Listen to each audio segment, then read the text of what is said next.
नमस्कार, आप देख रहे हैं एएमजी न्यूज। आपके साथ मैं नीला। शहर और आसपास की खबरों को लेकर हम हाजिर हैं। शुरू करेंगे प्रमुख खबरों से। झारखंड कैबिनेट द्वारा लिए गए अहम फैसले के बाद मंत्री बन्ना गुप्ता पहुंचे शहर। हुआ जोरदार स्वागत। मंत्री ने कहा, सरकार ने जनहित में लिया है अहम फैसला। जोनल आईजी नवीन कुमार 3 दिवसीय दौरे पर पहुंचे जमशेदपुर। तमाम विभाग एवं थाना का करेंगे निरीक्षण। आला अधिकारियों के साथ उन्होंने की बैठक। शहर के उलिड़ी थाना क्षेत्र के डिमना बस्ती में हुआ जोरदार विस्फोट। 3 युवक हुए गंभीर रूप से घायल। पुलिस जुटी जांच में।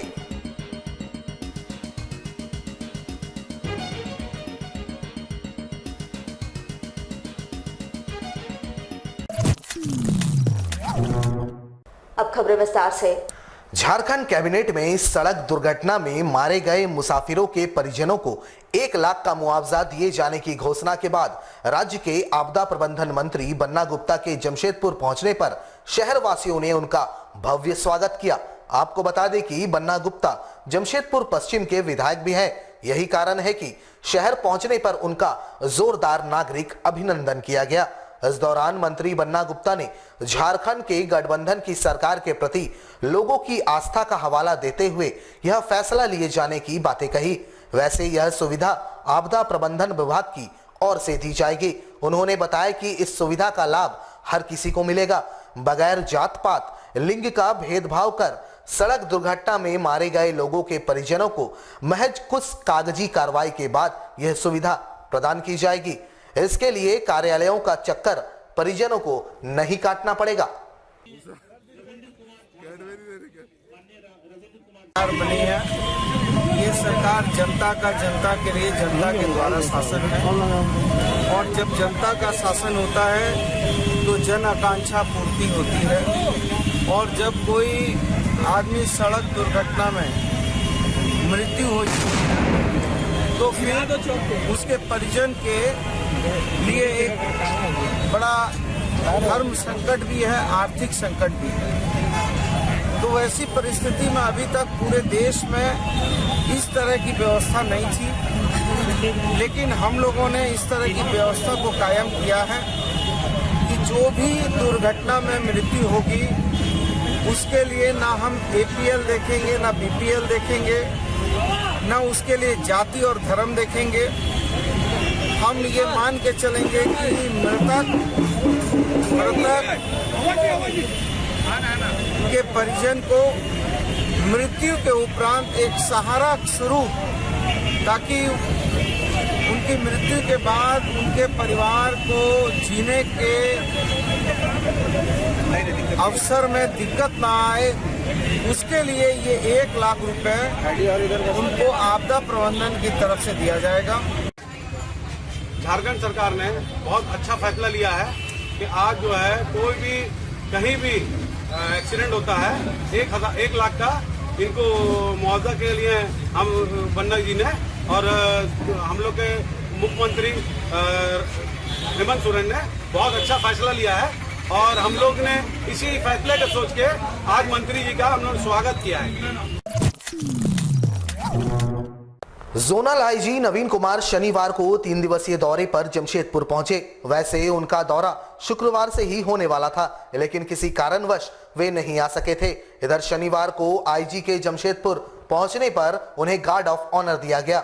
बताया जाता है कि आईजी अपने 3 दिवसीय प्रवास के क्रम में जिले के तमाम पुलिस पदाधिकारियों के संग बैठक कर अपराध की समीक्षा करेंगे। इसके अलावा आईजी सभी थानों का निरीक्षण भी करेंगे। वैसे आईजी का दौरा ऐसे वक्त में हो रहा है जब शहर एवं आसपास के इलाकों में अपराधी बेलगाम है।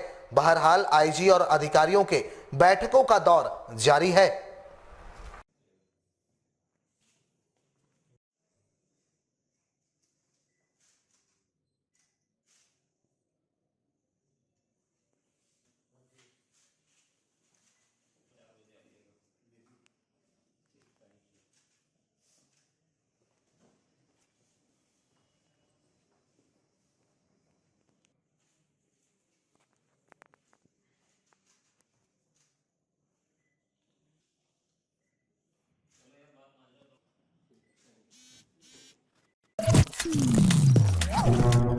जमशेदपुर के उलिडी थाना अंतर्गत डिमना बस्ती स्थित एक मकान में शनिवार को भीषण विस्फोट से पूरा इलाका दहल गया। इस विस्फोटक में 3 युवक गंभीर रूप से घायल हो गए, जिन्हें इलाज के लिए टाटा मुख्य अस्पताल ले जाया गया है। घटना में एक युवक का हाथ उड़ गया है। सभी का उम्र 14 से 20 वर्ष के बीच बताया जा रहा है। घायलों में एक युवक का नाम भुवनेश्वर कुमार, एक का नाम विश्वनाथ कुमार, जबकि एक का नाम पटेल बताया जा रहा है। उधर घटना की सूचना मिलते ही ओलीडी थाना पुलिस मौके पर पहुंच गई। फिलहाल यह घटना कैसे घटी, इसका पता लगाया जा रहा है। सूत्रों के अनुसार तीनों युवक अपनी दुकान में कुछ विस्फोटक बना रहे थे। इसी के बीच ये हादसा हुआ। हालांकि इसकी आधिकारिक पुष्टि नहीं हो सकी है। कुछ लोगों का कहना है कि एलपीजी सिलेंडर ब्लास्ट हुआ है। हालांकि पुलिस सभी बिंदुओं पर जांच कर रही है।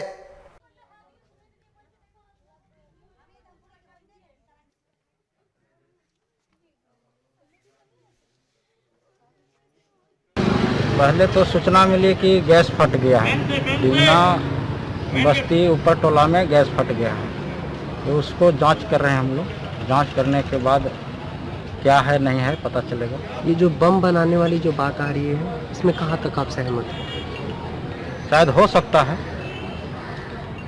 लोग बता रहे हैं, अभी जांच कर रहे हैं। आपके मुताबिक सर बम अभी स्पष्ट रूप से कहना मुश्किल है। और भी कोई घायल हुआ है क्या?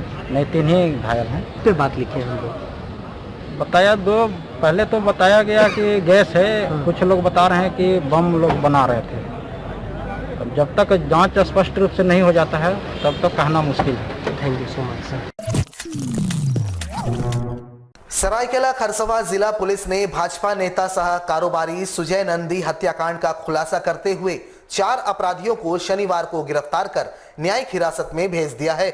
आपको बता दें कि बीते 17 दिसंबर को बेखौफ अपराधियों ने सुजय नंदी की आदित्यपुर थाना अंतर्गत एस टाइप चौक के समीप उसके घर के पास हत्या कर दी थी, जिसके बाद आदित्यपुर की जनता आक्रोशित हो उठी थी और अपराधियों की गिरफ्तारी की मांग को लेकर टाटा कांड्रा मुख्य मार्ग को जाम कर दिया था। वहीं हत्यारों की गिरफ्तारी और परिवार की सुरक्षा के आश्वासन के बाद सड़क जाम हटा लिया गया था। वैसे पुलिस के खिलाफ लोगों की नाराजगी काफी थी। बहरहाल शनिवार को आदित्यपुर थाना पुलिस ने मामले का उद्भेदन करते हुए सागर गोप, प्रदीप मान, इमदाद खान और आशीष दीप को एक देशी कट्टा, एक कारतूस एवं 4 मोबाइल फोन के साथ गिरफ्तार कर न्यायिक हिरासत में भेज दिया है। जानकारी देते हुए एसपी मोहम्मद अर्शी ने बताया कि मुख्य अभियुक्त प्रदीप मान प्राथमिक अभियुक्त थे। सागर गोप के पास से कट्टा बरामद किया गया है। वहीं दोनों के निशानदेही पर इमदाद और आशीष को गिरफ्तार किया गया है। इमदाद पुराना हिस्ट्री सीटर अपराधी बताया जाता है। प्रदीप मान भी कई मामलों में अभियुक्त बताए जा रहे हैं। वहीं जेल में बंद अपराध कर्मी कृष्णा गोप की संलिप्तता से एसपी ने इनकार करते हुए अभी जांच जारी होने की बातें कही। आपको बता दें कि घटना में शुरू से ही कुख्यात अपराधी कृष्णा गोप के नाम सामने आ रहे थे, लेकिन फिलहाल पुलिस इससे इनकार कर रही है। तारीख को आदित्यपुर थाना अंतर्गत एस टाइप मोड़ के पास सुजय नंदी नामक व्यक्ति की कुछ अपराध कर्मियों ने गोली मार के हत्या कर दी थी। उसके बाद से तब से लगातार केस में अनुसंधान और धरपकड़ जारी है। इसी क्रम में 2 नामजद अभियुक्त इस कांड के आशीष दीप पिता शक्तिदीप माझी टोला चांदनी चौक थाना आदित्यपुर और प्रदीप मान पिता तारकनाथ मान माझी टोला आदित्यपुर, 2 व्यक्तियों को गिरफ्तार किया गया है, क्योंकि इस कांड में प्राथमिकी में नामजद अभियुक्त थे। साथ ही साथ इस हत्या में भाग लेने वाले एक शूटर को सागर गोप, मिरुडी नई बस्ती, आरआईटी थाना और उसके एक सहयोगी, इस पूरे कांड में सहयोगी की भूमिका निभाने वाले इमदाद खान पिता कल्लू खान मुस्लिम बस्ती, उनको गिरफ्तार किया गया। अन्य कुछ और अभियुक्तों के बारे में जानकारी मिली है। इसमें जो शूटर है एक सागर गोप, उसको एक हथियार और गोली के साथ गिरफ्तार किया गया और बाकी जो इसमें अन्य लोग इन्वॉल्व हैं उनके बारे में पुलिस को और जानकारी मिली, धरपकड़ जारी है और हम तक भी पहुँचे। जमशेदपुर शहर में स्वच्छता के ब्रांड एम्बेसडर सह फिल्म अभिनेत्री माधुरी दीक्षित के फैन के नाम से शहर में मशहूर पप्पू सरदार के द्वारा कोरोना को लेकर आम नागरिकों के बीच जागरूकता अभियान चलाया गया। साथ ही लोगों के बीच मास्क का भी वितरण किया गया। मौके पर जिले के एडीएम ट्रैफिक डीएसपी तथा जमशेदपुर एक्सेस के विशेष पदाधिकारी मौजूद रहे। वैसे इस समाज के बीच पप्पू सरदार के द्वारा जन जागरण को लेकर लगातार कई तरह के अभियान चलाए जाते हैं। वर्तमान समय में कोरोना का कहर कम नहीं हुआ है, लेकिन जीवन को पटरी में लाने की कवायद सरकार कर रही है। ऐसे में तमाम बाजारों में दुकानें खुली है और लोगों का आना जाना वहां लगा हुआ है। अब आम इंसान खुद को कोरोना के नियमों का पालन करे, इसको लेकर इनके द्वारा ये जागरूकता अभियान चलाया गया। सभी ने इस दौरान लोगों को सामाजिक दूरी का पालन करने, बार बार हाथ धोने, मास्क पहनने का अनुरोध किया। वहीं इनके द्वारा बड़ी संख्या में मास्क का वितरण भी आम नागरिकों के बीच किया गया। वैसे प्रशासनिक पदाधिकारियों ने पप्पू सरदार के इस प्रयास की भूरी भूरी प्रशंसा की है। में उन्होंने सहयोग करने का आश्वासन दिया और इतना ही नहीं, उन्होंने इसका म्यूजिक सेट किया और लोगों को कैसे जागृत करना पड़ता है वो सारी चीज़ें उन्होंने एक फ्रेमवर्क बनाया है और एक तरीका से कैसे हम जागरूकता अभियान चला सकते हैं, इन सारी चीज़ों का उन्होंने अच्छा कार्यक्रम फ्रेम किया है। इसलिए हम लोगों ने पुनः एक बार मैं उन्हें धन्यवाद देता हूँ कि ये कार्यक्रम को वे कर रहे हैं और बहुत दिल से करते हैं। जो भी कार्यक्रम को करते हैं वो दिल से करते हैं। इसलिए हम लोगों के लिए, इस शहर के लिए वह बहुत ही प्रेरणा स्रोत हैं। 2020 में लोगों ने मास्क यूज़ किया है। बहुत जल्दी सरकार की तरफ से हमारे राज्य में 2021 में इंजेक्शन वैक्सीन आ जाएगी, सबको इंजेक्शन लगेगा और सब सुरक्षित रहेंगे। मगर लोग ये चीज़ ध्यान रखें, सुरक्षित रहते हुए भी इंजेक्शन लगने के बावजूद उनको मास्क यूज़ करना पड़ेगा। मास्क को सदैव 2021 समझ लिए पूरा यूज़ करना है। इसलिए लोगों को मास्क के लिए जागरूक किया जा रहा है।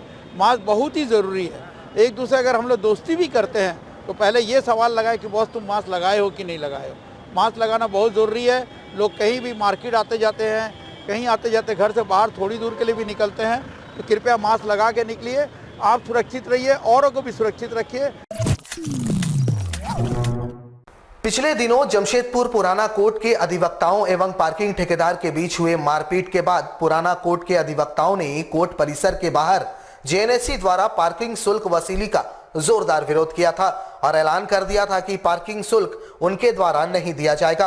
पार्किंग ठेकेदार शिबू के विरोध में अधिवक्ताओं ने लगभग आधे घंटे तक जिला मुख्यालय के समीप मुख्य सड़क को जाम कर बवाल काटा था। इधर शनिवार को अधिवक्ताओं ने जिले के उपायुक्त से मुलाकात कर एक मांग पत्र सौंपा। इसके माध्यम से अधिवक्ताओं ने जिले के उपायुक्त से पुराना कोर्ट परिसर के भीतर अवैध रूप से किए गए अतिक्रमण को हटाए जाने की मांग की। उन्होंने बताया कि अवैध रूप से किए गए अतिक्रमण को मुक्त कराने से अधिवक्ता एवं उनके क्लाइंट्स के पार्किंग की समस्या दूर हो जाएगी। उन्होंने उपायुक्त से अविलंब पुराना कोर्ट परिसर से अवैध अतिक्रमण हटाए जाने की मांग की। साथ ही पार्किंग ठेकेदार शिबू द्वारा पार्किंग शुल्क लिए जाने का पुरजोर विरोध करते हुए कहा कि शिबू द्वारा गलत तरीके से पार्किंग शुल्क वसूला जा रहा है। पार्किंग का टेंडर किसी और के नाम से है। शिबू जबरन वकीलों एवं उनके क्लाइंट से पार्किंग शुल्क वसूलता है। हम लोग डीसी को आज हमारे पुराना कोर्ट के सामने जो पार्किंग की व्यवस्था है, जो कि मेन रोड पर है, जो कि कानूनन गलत है। मेन रोड पर किसी भी तरह की पार्किंग नहीं होनी चाहिए और ये हाईकोर्ट का दिशा निर्देश है। उसको हटाने के लिए और विगत दिनों जो सीबीसी के द्वारा, जो कि उनका पार्किंग भी नहीं है, वो जबरन वसूली कर रहे हैं पूरे साक्षी क्षेत्र में, जबकि टेंडर सेल इंजीनियरिंग को मिला है, जिसके ऑनर कोई और हैं, आशुतोष जी हैं, और ये जब जबरन वसूली कर रहे हैं पूरे साक्षी क्षेत्र में घूम घूम करके, और अधिवक्ताओं के साथ भी वसूली के दौरान इस दिन मारपीट हुई है, जो इसके संबंध में मिलने आए हैं। इसके अलावा हम लोग पुराना कोर्ट परिसर के जितने अतिक्रमण हैं उसको लेकर के हम लोगों ने ज्ञापन पहले दिया हुआ था। इसी सिलसिले में रिमाइंडर करना और उस अतिक्रमण को हटा करके हम लोगों का, अधिवक्ताओं का मांग है कि जो हमारा मेन रोड पर पार्किंग होता है, चूँकि इलीगल है, हाईकोर्ट के निर्देश के अनुसार भी हमारा पार्किंग अंदर है, अतिक्रमण हटा करके अधिवक्ताओं का पार्किंग और जनरल पब्लिक का भी पार्किंग अंदर हो सकता है। आराम से हमें व्यवस्था कर दे।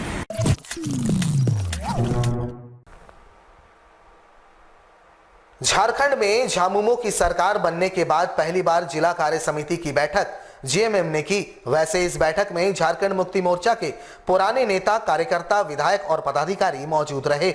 इस बैठक का उद्देश्य संगठन को मजबूत करने और सरकार की योजना जो राज्य में चलाया जा रहा है उसकी जानकारी अपने कार्यकर्ताओं के माध्यम से जन जन तक पहुंचाना है, ताकि जनता सरकार की योजना के बारे में जान सके। वैसे इस बैठक में राज्य सरकार की योजना की जानकारी नेता एवं कार्यकर्ताओं को दी गई और यह नेता और कार्यकर्ता गांव-गांव घूमकर लोगों को योजनाओं की जानकारी प्रस्तावित करेंगे।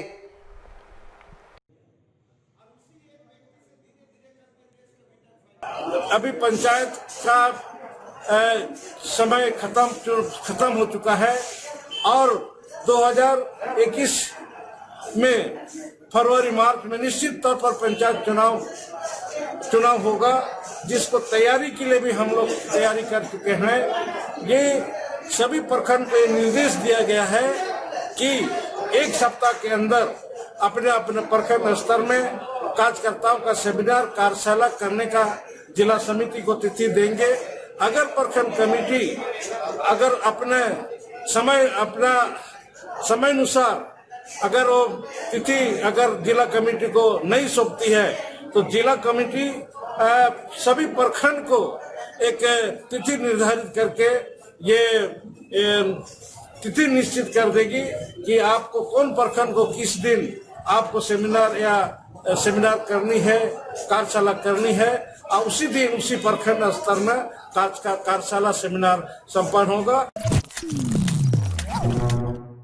झारखंड सिख प्रतिनिधि बोर्ड के अध्यक्ष गुरुचरण सिंह बिल्ला पर फायरिंग मामले में सीजीपीसी से बर्खास्त प्रधान गुरमुख सिंह मुख्य को हाई कोर्ट से जमानत मिलने के बाद शनिवार को घाघीडीह जेल से रिहा कर दिया गया। इस दौरान सिख समाज के लोग गुरमुख सिंह मुख्य को जेल से बाहर आते ही माला पहनाकर व मुंह मीठा कराकर उनका स्वागत किया। जेल से बाहर निकलते ही गुरमुख सिंह मुख्य ने कहा कि उन्हें न्यायालय पर पूरा भरोसा था। उन्होंने बताया कि जिस मामले में उन्हें जेल भेजा गया था उस मामले का उनसे कोई लेना देना नहीं है, वे निर्दोष है। वहीं उन्होंने समाज के लोगों से ऐसी गलतफहमियों से दूर रहने की नसीहत दी। समाज में जिस पद पर मैं हूँ, जिस सिख समुदाय से सिख समाज ने मुझे चुना, सभी मेरे भाई हैं, मेरे अपने हैं। कुछ लोगों ने गलतफहमी फैला के इस तरह का कार्य किया है। खैर, मैं उनको भी बधाई देता हूँ और भगवान से, मैं ईश्वर से, वाहिगुरु से यही प्रार्थना करता हूँ कि उनको सद्बुद्धि दे, आने वाले समय में समाज की एकता के लिए, कौम की एकता के लिए, पंथ की एकता के लिए कार्य करें। ऐसी इन चीज़ों से दूरी बनाए।